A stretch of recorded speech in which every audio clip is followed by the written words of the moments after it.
Olá, bem-vindo, bem-vinda à aula de número 8, as etapas do Swastika Yoga.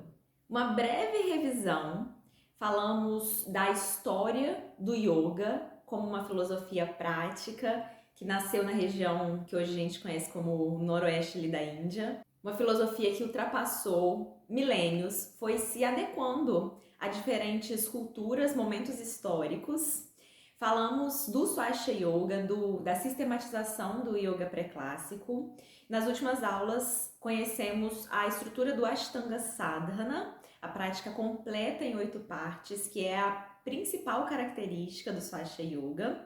E na aula de hoje, você vai compreender como que é, numa perspectiva um pouquinho mais ampla, o processo do Swastika Yoga, visando diferentes etapas evolutivas. Então, a gente vai falar um pouquinho do Ashtanga Sadhana, que é a prática principal em 8 partes, onde a gente dedica maior parte do nosso tempo. Digamos que é onde toda a mágica acontece, onde você deve colocar sua energia, sua dedicação, seus esforços. A prática do Ashtanga Sadhana é a nossa base, porém, ela está dentro de uma grade evolutiva que você vai conhecer hoje. Dá uma olhada aí no nosso primeiro quadro. A gente vai separar em 3 etapas e 6 fases. Então, temos etapas inicial, medial e final, etapas 1, 2 e 3, divididas cada uma delas em 2. Na fase número 1 e 2, dentro da etapa inicial, fases 3 e 4, dentro da etapa medial, e fases 5 e 6 estão contidas na fase final do nosso yoga, da nossa filosofia, do nosso acompanhamento. Essas fases 1 e 2, a gente vai falar sobre cada uma das 6 fases, então primeiro eu tô só vou dar um panorama das etapas, e depois a gente vai entrar em cada uma das 6 fases. A etapa inicial é dedicada a trabalhar o reforço da estrutura biológica do praticante, junto com o aumento expressivo da vitalidade do aluno. A fase média vai trabalhar aspectos mais específicos e está dedicada a um período de purificação intensa e sublimação da libido. A gente já vai ver o que é tudo isso. E a etapa final é quando já acontece o despertamento de Kundalini, uma energia específica que gera os efeitos que a gente quer da prática, que ativa todos os chakras e que promove o estado de Samadhi, os estados de consciência mais expandidos. Então, a fase final, ela se dedica ao despertamento de Kundalini e ao desenvolvimento dos chakras. A etapa número 1, e mais especificamente o Ashtanga Sadhana, para o aluno iniciante, é tudo aquilo que ele vai ouvir falar, experienciar e se dedicar. É um momento onde todos nós devemos dedicar a maior parte dos nossos esforços. Tudo que vem depois do Ashtanga Sadhana é consequência, ou seja, uma vez que você traz para sua vida o exercício da Ashtanga Sadhana, sabendo que os efeitos da prática, eles são cumulativos. Então, não adianta você pegar e praticar uma vez, 24 horas por dia, uma vez no mês. O Ashtanga Sadhana, ele precisa ser feito pelo menos uma vez ao dia. Idealmente, você vai sentar e fazer a sua prática todos os dias. Seja uma prática curtinha, de 10 minutos, o Ashtanga Sadhana completo, que é super possível ser realizado nesse tempo. Seja uma prática de 1 hora, 1h15, 1h30. O importante é que você tenha a prática presente no seu dia a dia, acompanhando os movimentos da sua vida. A prática como o café da manhã, como o sono, como a higienização do corpo. A fase medial, onde a gente fala de purificação intensiva, onde a gente fala de canalização de libido, essa fase é totalmente opcional. Isso significa que você, como aluno, praticante 2, 3, 4 anos, naturalmente vai chegar o momento, ou é natural que chegue o momento, que você sinta necessidade, vontade de trabalhar de forma mais profunda a purificação do corpo físico, do corpo energético, das emoções. Tudo isso é a purificação intensiva que a gente está falando aqui. E aí, com a orientação do seu professor, com a orientação do seu instrutor, vocês farão esse programa. Ele vai te orientar a fazer por um período essas práticas. O Ashtanga Sadhana se mantém o tempo todo. O tempo todo, independente da etapa na qual você estiver, você vai estar realizando o Ashtanga Sadhana. E a etapa final é aquela que você menos precisa se preocupar. É aquele olhar lá na frente, que pode ser muito interessante, curioso, despertar a vontade de querer trabalhar esses aspectos que trabalham muito mais a energia sutil do nosso corpo, onde a gente já tem a consciência corporal desenvolvida, onde a gente já tem níveis de vitalidade energéticos bem desenvolvidos, sabendo canalizar e trabalhar tudo isso. E aí o trabalho começa a ficar um pouco mais profundo e a gente fala daquelas etapas onde o praticante já desenvolve paranormalidades, né? Ou seja, a gente ultrapassa o nível a faixa de normalidade, podendo acessar poderes internos, intuitivos, perceptivos, de cocriação, de forma muito natural. Então, não quero que vocês se preocupem muito com isso agora, já que os nossos esforços vão estar aí no Ashtanga Sadhana principalmente. Então, volta a olhar nosso quadro aí.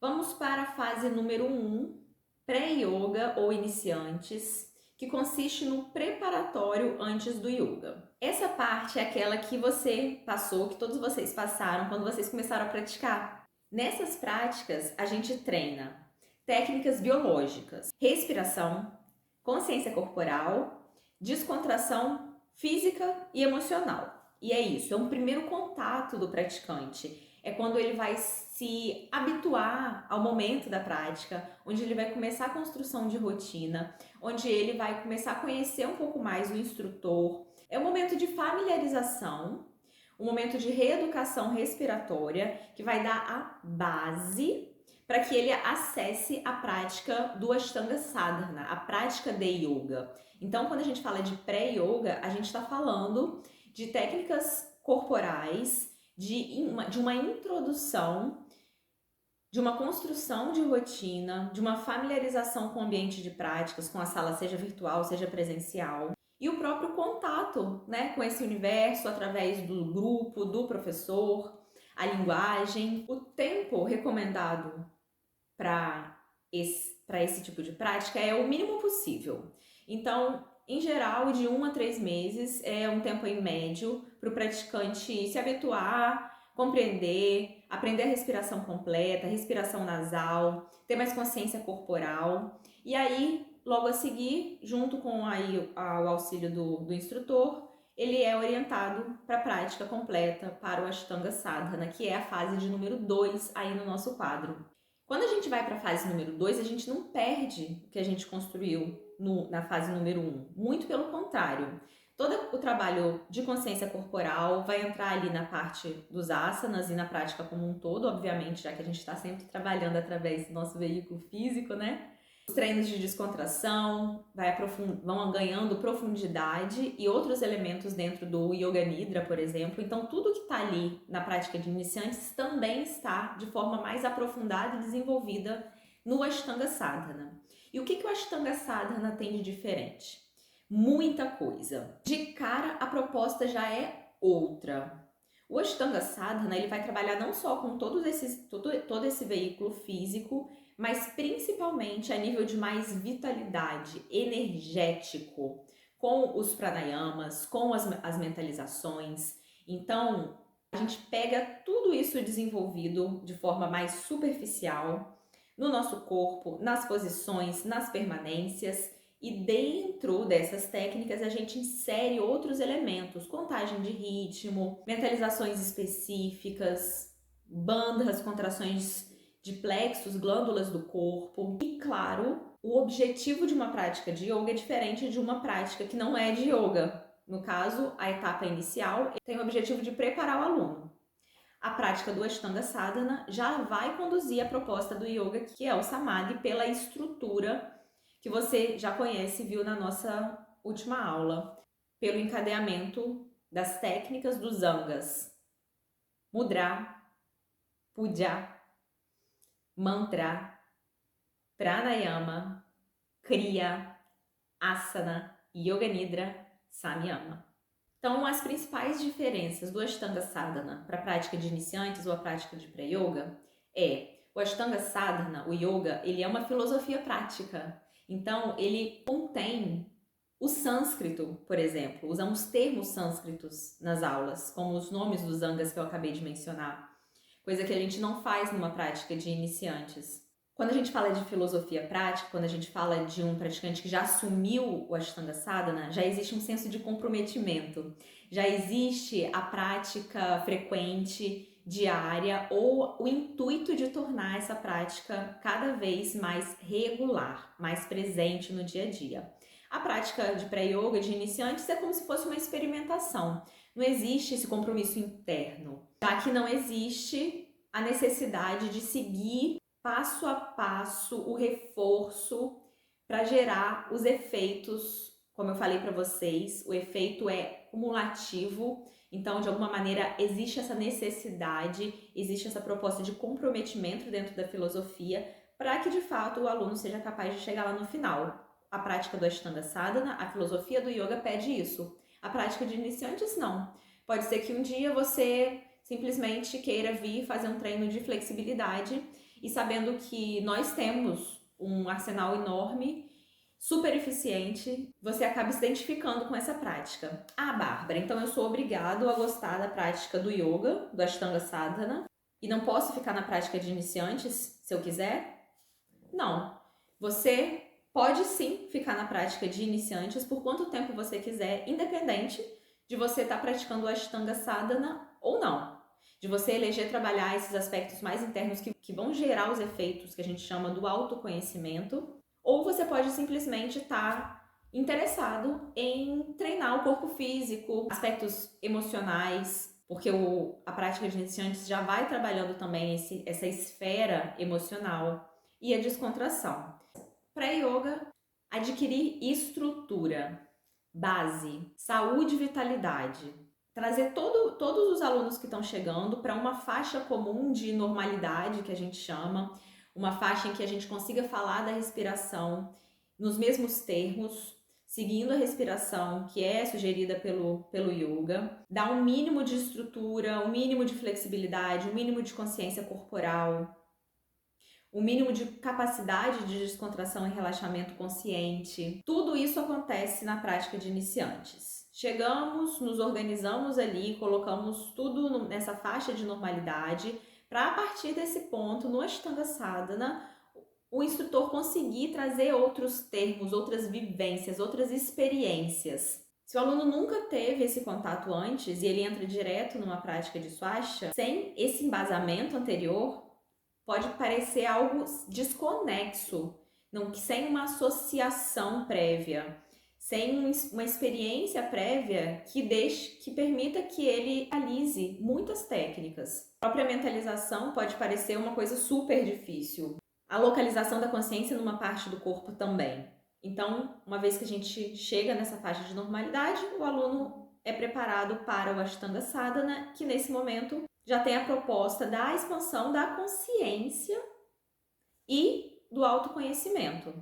Lembrando que autoconhecimento não é autoanálise, não é lembrar da sua história, não é saber fazer links. O autoconhecimento dentro do yoga aqui é o nome que foi dado para esse processo, para a própria expansão da consciência. Então, o autoconhecimento ele representa muito mais um estado dentro da nossa prática. Do autoconhecimento de si, o autoconhecimento do todo, a percepção dessa dualidade e a travessia, o acesso a esse todo, a quebra dessa fronteira da separatividade do self e do que está do lado de fora. Beleza? Lembram das primeiras aulas? Entramos na etapa medial. Olha aí o quadro. Fase de número 3, Bhuta Shuddhi. Quando tem um H aí depois da consoante, o H vai ter um som de um som chiado, um som que sai da garganta. Então, ao invés de Bhuta, é Bhu, Bhu. Bhuta Shuddhi. purificação corporal intensiva. Aqui a gente fala de purificação do corpo físico e dos canais de prana, que recebem o nome de nadis.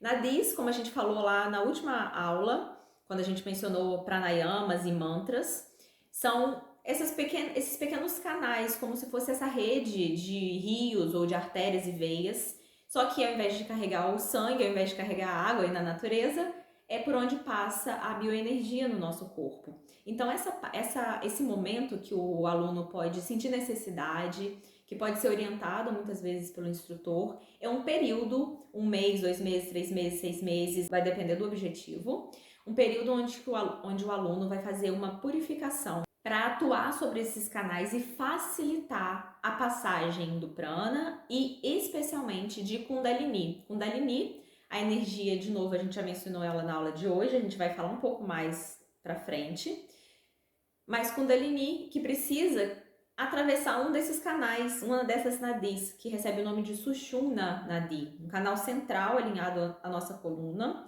que passa pela raiz de todos os outros chakras. E a ideia é a gente limpar esses canais para desobstruir, facilitar a passagem de Kundalini. Então é como se fosse dar um boost no processo. Como que a gente faz isso? Através de um aumento expressivo de mantras, pranayamas e kriyas principalmente, que já estão dentro do Ashtanga Sadhana, mas que ganham evidência, tempo de prática em outros momentos do dia, ou o aumento dentro do Ashtanga Sadhana. Junto a isso, seleção alimentar, eliminando comidas industrializadas, farinha, leite e alguns outros alimentos, jejuns regulares, reeducação das emoções. Quando a gente fala de prana de energia vital, de corpo físico, que pode ser denso ou energético, que pode ser denso, material, ou energético, que anima esse corpo, a gente precisa ter um trabalho de reeducação emocional profundo, pois a gente sabe que as emoções, elas geram também aqueles resíduos que todos nós sentimos ao vivenciar emoções mais pesadas, que sujam também, que ficam gravadas, guardadas. Então, um processo de reeducação emocional intensivo nesse momento. Além disso, o período de Bhuta Shuddhi é de regular exercício, trabalho, sono, sexo e alimentação, que a gente acabou de mencionar. Fase de número 4, Maithuna, canalização da libido. Aqui a gente fala de um processo tântrico de estímulo direto à Kundalini.